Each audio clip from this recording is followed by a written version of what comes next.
Su cosa sia effettivamente il desiderio dell'essere umano sono stati scritti saggi dai più importanti psicologi e filosofi che hanno fatto e stanno facendo la storia, ed è importante per il tema di oggi partire da qui. Freud disse che l'inconscio abita nello spazio tra il desiderio e la sua realizzazione, e ancora oggi sembra che sia proprio il desiderio il carburante principale della nostra vita psichica e sia la dimensione che ci fa essere così diversi dagli altri mammiferi, che sono guidati in generale da istinti, non da desideri.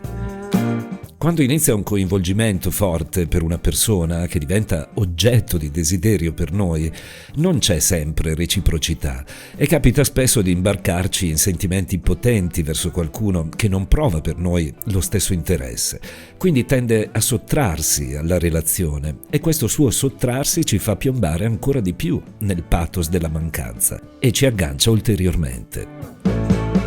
Vista così, la questione potrebbe farci pensare che l'adagio «in amor vince chi fugge» sia un motto di estrema saggezza, ma è sempre vero? Innanzitutto è bene fare una precisazione sul fuggire a cui si riferisce il proverbio, e chi ha sperimentato sulla propria persona un fuggiasco probabilmente si riconoscerà in quanto sto per dire. La fuga, così seducente per molti che la subiscono, non sempre è una vera e propria assenza di presenza fisica, ma molto spesso è un'assenza di progetto, una carenza di sicurezze e di futuro. Ci sono molte persone che, pur essendo presenti fisicamente al nostro fianco, ci fanno percepire di non riuscire mai a raggiungerle. Sono sfuggenti sulla pretesa che molti di noi hanno di futuro, di rassicurazione, di progettualità. Qui, per spiegarmi meglio, provo a portarti un concetto. Immagina un mammifero come un lupo, un orso, un gatto o un cane e immagina che abbia fame. L'istinto di sopravvivenza lo porterà a cercare cibo per sfamarsi e continuare a vivere, ma una volta consumato il pasto, l'istinto si spegne fino alla prossima sensazione di fame che lo porterà di nuovo a cercare cibo. Per l'essere umano le cose sono diverse. Infatti è l'unico mammifero che si preoccupa non solo della fame di adesso, ma anche di quella futura. Pianifica, progetta, fa scorte di cibo per averlo disponibile anche quando la fame non c'è. In amore per noi umani avviene un po' la stessa cosa. Non ci basta raggiungere l'oggetto del desiderio, perché siamo spinti anche a immaginare un futuro con questa persona, se ne siamo coinvolti. Vogliamo certezze, progetti da condividere e, cosa fondamentale, vogliamo una cosa che davvero è unica nel mondo animale.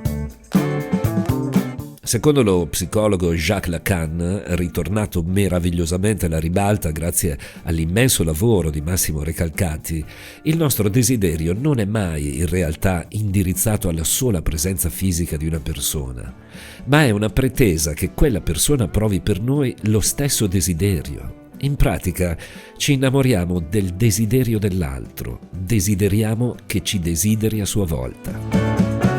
E qui le cose si complicano, poiché spinti da questo moto interiore molti di noi tendono a dare all'altro troppa roba, a essere iperdisponibili, a sopportare qualsiasi schifezza relazionale nella speranza che con questa mole di offerta l'altro inizi a desiderarci. Ma come può una persona desiderare ciò che è sempre disponibile? Come possiamo mancare a un partner se non gli offriamo mai un minimo di assenza? Come possiamo diventare misteriosi e seducenti se siamo sempre disponibili a soddisfare ogni suo capriccio e se gli diamo l'impressione di essere dipendenti da lui?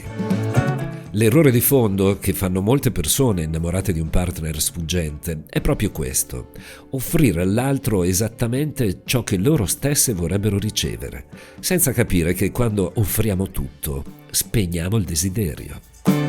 Ho incontrato in coaching molte donne che vivono situazioni simili, amareggiate profondamente dal fatto che lui, nonostante tutto quello che riceve, nonostante tutta la presenza, la disponibilità, la condiscendenza, l'accudimento offertogli, alla fine abbia scelto una stronza che non se lo fila per nulla.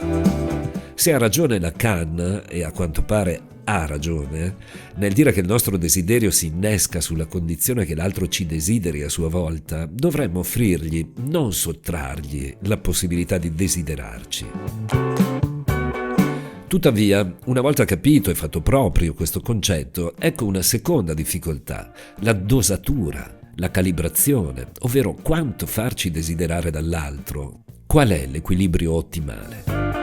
Dipende da chi è l'altro, perché ognuno di noi ha una certa tendenza al desiderio e un certo bisogno di possesso. Non siamo tutti uguali, per fortuna. Nelle discipline analogiche teorizzate dallo psicologo Stefano Benemeglio, che amo e divulgo da mezza vita, si parla di una sfumatura fondamentale che riguarda proprio l'approccio al pathos dell'essere umano, dove per pathos intendiamo l'energia psichica del coinvolgimento emotivo e guarda caso i parametri su cui si innesca sono proprio quelli della tendenza al desiderio per le cosiddette distonie dell'essere e a quella del possesso per le distonie dell'avere. Si tratta di un argomento che in aula richiede ore di spiegazione, tante sono le sue sfaccettature, ma voglio darti un concetto semplice, rimanendo in superficie per ovvi motivi di tempo. Torniamo un attimo al concetto freudiano per cui l'inconscio abita nello spazio tra il desiderio e la sua realizzazione. Immagina questo spazio come fosse un elastico estendibile. Per il distonico dell'essere può essere tirato molto, allungando la distanza, mentre per il distonico dell'avere è meglio non tirarlo mai troppo. In buona sostanza, il distonico dell'essere si coinvolge quando l'oggetto del desiderio è difficile da raggiungere, mentre il distonico dell'avere, essendo più coinvolto nel possesso, si aggancia alle situazioni semplici, ha meno pazienza e se l'oggetto fugge, si stanca abbastanza presto di seguirlo.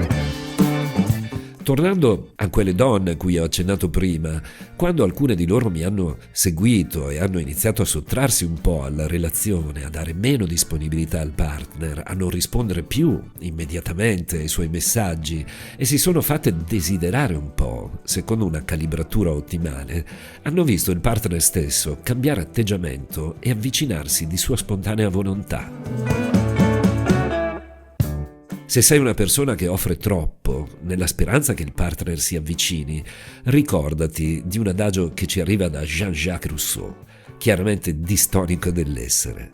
Se voi sarete mia, io vi perderò, perché vi possiederei. Quindi nella pratica, se ti accorgi che più dai, meno ricevi conferme dal partner, probabilmente stai trattando un distonico dell'essere come fosse dell'avere e gli stai dando un cibo emotivo che non gradisce, gli stai impedendo il desiderio, che per lui è il motore del pathos e del coinvolgimento. In questi casi introduce un cambiamento, ricordandoti ciò che diceva Einstein, ovvero che continuando a fare le stesse cose otterrai sempre gli stessi risultati. Valuta anche che se ti stai facendo in quattro per raggiungere qualcuno che si dimostra irraggiungibile, probabilmente sei tu stessa o tu stesso un distonico dell'essere. In amor vince chi fugge, per concludere, è una regola che funziona con i distonici dell'essere, ma sono guai se la utilizzi con un distonico dell'avere, perché si sgancerà se ti farai desiderare troppo. Tornerò qui lunedì prossimo alle 7 del mattino per un altro episodio audio. Buon cammino.